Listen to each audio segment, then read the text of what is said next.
Over in Venezuela, nearly 3 weeks after the devastating twin earthquakes, tens of thousands remain missing as aftershocks continue to challenge recovery efforts. This while survivors grapple with worsening humanitarian conditions and the psychological toll of losing loved ones. Our Shin So-eun has the latest. Venezuela has struggled for weeks in the aftermath of a devastating series of earthquakes, with recovery efforts hampered by continued aftershocks in a deepening economic crisis.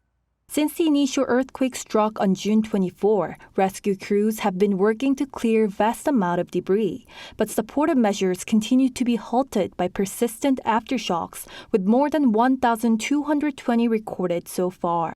Authorities say the death toll has risen to at least 4,561, while another 16,740 people have been injured.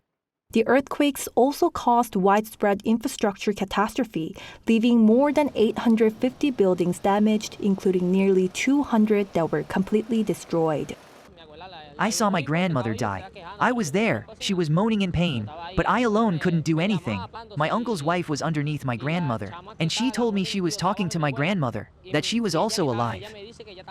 Residents continue to struggle with limited access to essential services, including housing and healthcare, while nearly 18,000 people remain displaced in temporary shelters.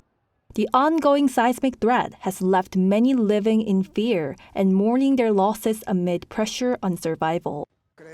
It's tough, brother. No, this hasn't been easy. We're still on edge about this whole situation. Today I've come down to fish, but, well, thank God we're alive and well. Many people are dead, this whole thing.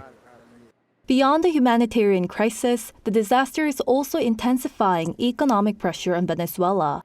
The country's monthly inflation rate rose to 13.8% in June, more than double May's figure, pushing inflation for the first half of the year to 129.8%. Economists say uncertainty surrounding reconstruction along with soaring demand for U.S. dollars has weakened Venezuela's currency, the bolivar. The third priority is to maintain the objective of debt restructuring. We are also continuing to refine the macroeconomic framework and debt sustainability analysis, incorporating the economic impact of the earthquakes.